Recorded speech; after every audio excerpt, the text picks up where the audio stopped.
Tere tulemast konverentsile turundamine, kaubamärgi loomine ja selle turule toomine. Ja konverents on korraldatud Maaülikooli Majandus-Sotsiaalinstituudi poolt ühistegevuse pikaajalise programmi raames ja see programm on finantseeritud maaelu arengukava vahenditest, milleks siis tulevad rahad nii Euroopa Liidust kui ka Eesti riigieelarvest. Ja siin ekraani peal on näha ka hulk logosid lisaks Majandus-Sotsiaalinstituudile, kes siis on seotud selle programmiga, kuna nagu nimetuski ütleb, et meil on tegemist ühistegevusega, et see on ühistegevuse pikaajaline programm, siis on vaja ka siin harjutada koos ja ühistegemist. Meil on konverents kakskeelne. Ma loodan, et need, kes inglise keelt väga hästi ei valda või soovivad tõlget, on saanud eest võtta endale tõlkeaparaadi. Tundub, et mõne tõlkeaparaadiga on olnud probleeme. Loodame, et ka need asjad saavad käima.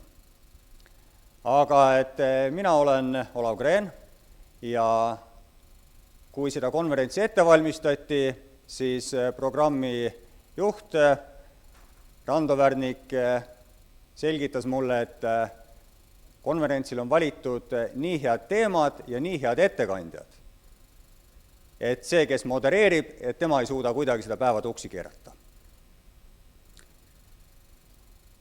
Aga et mis konverentsilt veel oodata on, sellest räägib ta juba ise täpsemalt. Ole hea, Rando.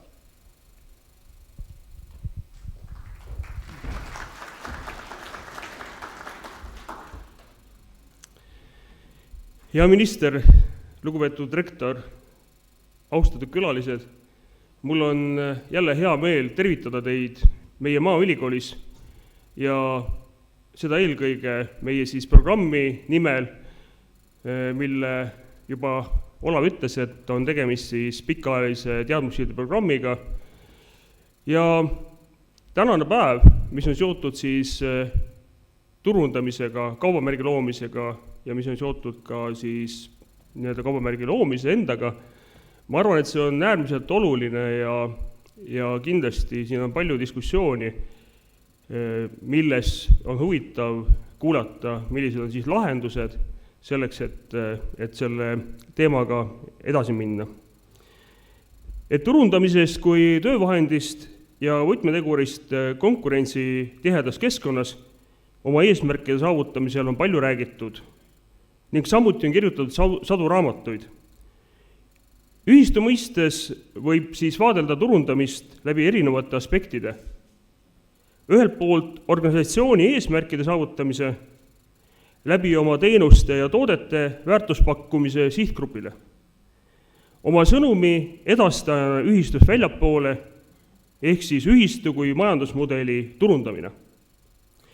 Ning teiselt poolt ühistu turundamine ühistu enda sees, kui ka ühistu poolt loodud väärtuste pakkumine ühistus oma liikmetele. Ehk siis see, mida me turunduse kontekstis peaks vaatama, on ühelt poolt ühistu kui majandusmudeli kuvamine ja väärtuse pakkumine väljapoole sellest tihedas konkurentsis ja teiselt poolelt siis ühistu liikmetele oma organisatsiooni turundamine. Turundamine on väga selgelt seotud käitumisökonoomikaga. Mitmed muutused organisatsioonis nõuavad omakorda nende mõjude selgitamist ning nõndanimetatud turundamist oma liikmetele. Seega turundamine kui sisemine tööriist erinevate organisatsioonisiseste muutuste selgitamiseks on muutumast järjest olulisemaks. Konverentsi eesmärk on anda ülevaade, kuidas turundamine toimib läbi erinevate näidete. Et me oleme palunud siis siia neid inimesi, kes räägivad meile neid lugusid lähtuvalt sellest turundamisest ja nendest näidetest, mis on nad pidanud läbi tegema.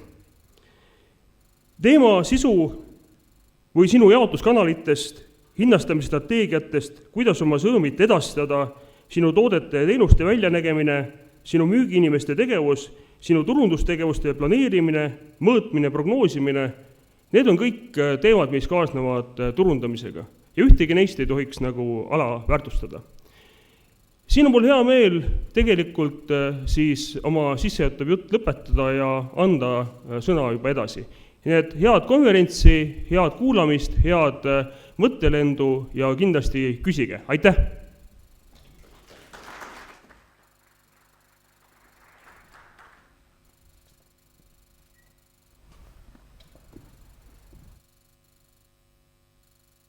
Aitäh, Rando! Ja mul on hea meel tuua siia tervitused ka Eesti Põllumajandus-Kaubanduskoja poolt. Kui ma hakkasin mõtlema, et milline on siis minu seos turundusega, tuli meelde lihtne tõsiasi, et minu esimene töö Eesti Põllumajandus-Kaubanduskojas oli olla turundustalituse juhataja. Ja mis seal salata, et ega selle teemaga ma enne ei olnud väga palju kursis olnud ja pidin kõigepealt enda jaoks kõike seda lahti mõtestama. Minu jaoks oli suureks abiks siit Maaülikoolist Tiiu Ohvril, kes õpetas, selgitas rumalat maapoissi ja võib-olla nüüd üks selline definitsioon, mis minu jaoks eriti oluline on tundunud, mida ma tahan ka teiega jagada. Kõlab niimoodi. Turunduse eesmärgiks on tarbijate vajaduste tundma õppimine, nende rahuldamine ja samaaegselt ka ettevõtte enda eesmärkide saavutamine. Ehk esmajärjekorras on tarbija, klient ja teisel pool sama tähtsalt on ettevõtte enda eesmärgid. Ja see läheb väga hästi minu jaoks kokku ka ühistegevuse üldiste põhimõtetega, kus on öeldud, et me peame oma tegevuse sättima niimoodi, et me üritame luua, või mitte ainult üritame, vaid ka loome teistele võimalusi olla edukas ja saame ka selle juures endale kasu. See on ka Eesti Põllumajandus-Kaubanduskoja kui organisatsiooni eesmärk ühelt poolt aidata, õppida, teha koostööd, toetada üksteist ja teiselt poolt nimi Kaubanduskoda puudutab konkreetselt juba toodete, turundust ja ka müüki, et meie liikmetele, ettevõtetele jõuaks kätte võimalikult palju raha turult. Ja loodan, et tänane konverents on teile kõigile inspiratsiooniallikas, et igaüks leiab tänasest päevast midagi huvitavat, midagi kasulikku endale, kas nüüd just kohe rakendamiseks, aga midagi sellist, mida edasi mõelda ja tulevikus loodetavasti sellest ka endale kasu saada.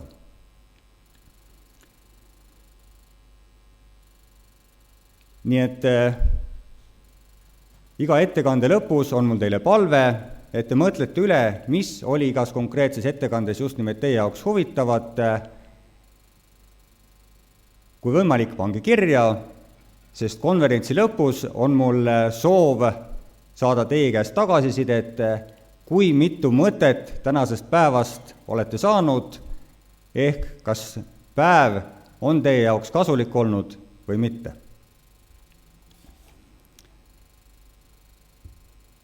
Ja nüüd on mul hea meel anda sõna Maaülikooli rektorile. See maja, see asutus on selles suhtes väga meeldiv ja tore, et aastakümnete jooksul on siit tulnud inimesed, kes oskavad ja tahavad koostööd ja kes tahavad maaelu edasi viia. Ja kui ma enne konverentsi algust küsisin rektori käest, et kui palju on olnud neid konverentse, mida ta on sisse juhatanud, siis selle vastuse loodetavasti annab ta teile nüüd ise. Ole hea!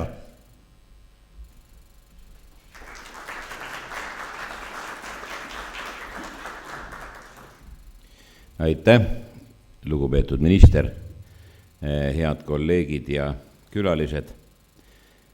Jah, kui Olav mulle selle küsimuse esitas, siis ma ei osanud muud teha, kui käsi laiutada, sellepärast et ülikool tegelikult ongi ju ühistegevus, sest ega ka esmakurslased, kui nad hakkavad koos õppima, siis ka see on ühistegevus, sest osad on neist kiiremini õppijad, osa on aeglasemalt õppijad ja tegelikult nad üksteist kõik isekeskis aitavad. Ja ka iga teaduskonverents, mis meie majas toimub, tegelikult ongi ühistegevus, sest tullakse kokku, arutatakse läbi, mida üks inimene on saanud, mida teine inimene on saanud oma katsete tulemusel ja lõpuks kasutatakse seda kõike koos. Kuid vaadates tänast teemat, turundamine, kaubamärgi loomine, selle turule toomine, siis mul tekkis see küsimus, et mida me siis tegelikult turundame. Et kuidas oleks seda võimalik kas ühe või kahe või vähemasti väga lühidalt kokku võtta, et mis asi on see, mida me turundame. Ja kui me veidikene ringi vaatame, siis me võime selle tõenäoliselt kokku võtta ühe sõnaga, mida me turundame või mis on see kaubamärk. Ja selle nimi on usaldus. Sest kui tarbija või meie koostööpartner usaldab meid, siis ta ka tarvitab seda, mida me talle pakume. Ma ei ütle, et me müüme, me võime pakkuda vahel ka teadmisi, vahel ka nõuannet, mida iganes, kuid olulisim sõna minu arvates ühistegevusel ja ka kaubastamisel ja ka kaubamärgi tekitamisel on tegelikult see sõna usaldus. Kui seda ei ole, siis meie ettevõtte korda ei lähe. Ja ma tahaksin väga, et nii tänane konverentsi kuulajaskond kui ka kõik ettevõtted, kui ka ülikoolid, kui ka riik ise mõtleksid selle peale, et tegelikult kui on usaldus, on ka riigis kõik korras, on ka ettevõttes kõik korras, on ka kaubanduses kõik korras. Kui usaldus kaob või ta hajub, siis on midagi vaja ümber mõtestada. Ma soovin teie konverentsile Maaülikooli poolt tõsiselt sügavaid mõtiskelusid sellel teemal ja mõelge selle peale, kuidas me jõuaksime sellisesse olukorda, kus me kõik üksteist usaldaksime. Mitte ainult Eestis, vaid ka kogu maailmas, et keegi ei tahaks kellegist olla parem. Ja ma toon siia juurde võib-olla ühe rahva vanasõna, see on juudi rahvas, kes on tuntud kui head ärimehed. Ja nende vanasõna kõlab nõnda: viisakus ei maksa mitte midagi, aga pagana palju toob sisse.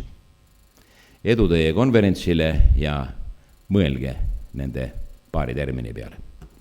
Aitäh! Aitäh! Ja meil on kõikidele neile, kes meie sõnumit või meile toovad sõnumeid, ka väike kingitus korraldajate poolt. Järgmiseks on tervituseks sõna maaeluministril härra Mart Järvikul ja ta ise on öelnud ja ütleb tõenäoliselt ka jätkuvalt, et ühistegevus on olnud tema enda prioriteet ja on maaeluministeeriumi prioriteet.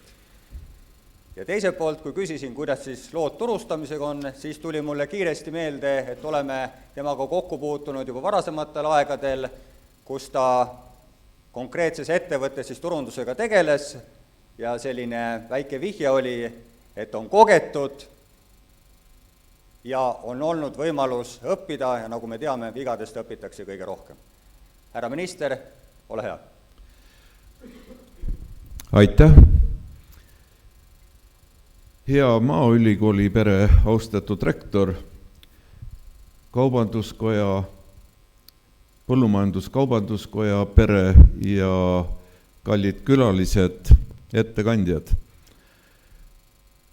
Hea on tulla sellise teemaga konverentsile, mis on südamelähedane ja ühistegevus on tõesti see, valdkond, mida ma tunnen, et pean püüdma vähemalt edasi arendada ministeeriumi kaudu ja kui vaatan siia saali, siis Jaan Leetsar, kes on olnud selle teemaga tegelev ministeeriumis aastakümneid juba võib öelda tagasi, on mulle väga heaks eeskujuks ja elu esimene ühistu, mis 2 talu peale lüüa sai. Asutajaid oli tegelikult algul 4, aga 2 kukkusid kohe ära. Ja see ühistu sai loodud minu isatalu ja Jaani kodutalu selleaegse peremehe vahel. Ja me punnisime vaatamata rasketele oludele ja ühistegevuse ebapopulaarsusele aastat 12 vist kokku, ennem kui käed püsti tõstsime. Aga see ühistegevus näitas meile 2, et isegi väikesest ühistust on abi ja tänu ühistule oli võimalus võtta meil pangalaen, osta ka oma viljade kuivatamiseks kuivati ja tegelikult sai kogu väikese piirkonna elu sellega aidatud ja meie viljakuivati huugas nii ööd kui päevad kogu sügise. Aga oma juttudest edasi veidi ka sellele, mis mul siin kirja on pandud. Ja kirja panna ühistegevuse teemat on päris keeruline. Kui sa tahad sellest rääkida, siis see ühistegevus tahab igasse lausesse vähemalt korra sisse tulla ja vahel ka 2. Aga püüdsin ikkagi kuidagi hakkama saada. Ühistegevus on olnud Eestile iseloomulik iseseisvuse saavutamisest alates. Vahepealsed nõukogude aastad muutsid oluliselt ühistegevuse sisu, ehkki osa ühistegevuslikke elemente, eriti näiteks tarbijate kooperatiivide süsteem, säilisid. Taas iseseisvumise järel on ühistegevus taas hoogustamas, ehkki on olnud märgatav ka ühistegevusele vastu tegutsemine. Seda nii poliitilisel tasemel kui ka ettevõtluses. Mujal Euroopas on ühistegevus põllumajanduses aga arenenud edasi ning nagu tänane konverentski kindlasti osutab, on meil sellest palju õppida. Ühistegevuse ja ettevõtete vaheline koostöö on Eestis viimasel 10 oluliselt tugevnenud. Eestis tegutseb 100 oma liikmete majanduslikke huve teenivat aktiivset põllumajandusühistut. Kõige tugevam on täna koostöö loomulikult piimasektoris. Üle poole toodetud piimast ostavad kokku piimatootjate ühistud ning ühistutele kuuluvad piimatööstused. Piima- ja teraviljasektoris, kus ühistegevus on enam arenenud, on näiteid enam kui 100 liikmega ühistutest, kes suudavad investeerida lisandväärtuse kasvu ning ekspordivad oma tooteid. Paraku on enamik loodud ühistutest siiski väikesed ja tänu sellele loovad ka vähe lisandväärtust. Ühistegevuse üheks oluliseks väljakutseks on täna veel vähene kogemus ja traditsioon, millest on tingitud ka meie tootjate killustatus tarneahelas. Võrreldes ahela järgmiste lülidega, kuhu kuuluvad tööstused, kaubandus ja nii edasi, on põllumajandustootjad valdavalt väikesed ning neil on seetõttu tarneahelas nõrgem turujõud. See vähendab oluliselt sektori konkurentsivõimet. Ühistegevus on oluline riskijuhtimismeede. Riigi roll riskijuhtimises on aidata kaasa sellise majanduskeskkonna kujundamisele, vabandan, telefon on hääle peale jäänud.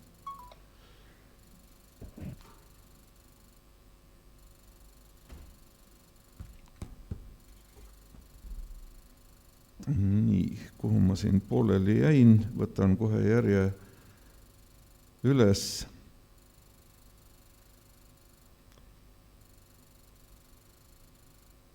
Hakkame ühistegevuse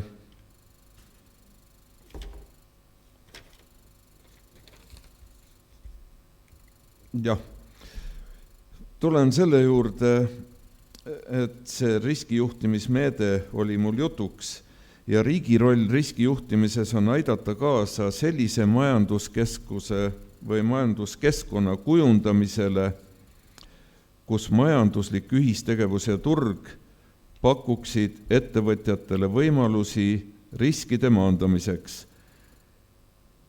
Riik saab toetusmeetmetega motiveerida ning anda tõuke, et viia ühistud järgmisele arenguetapile.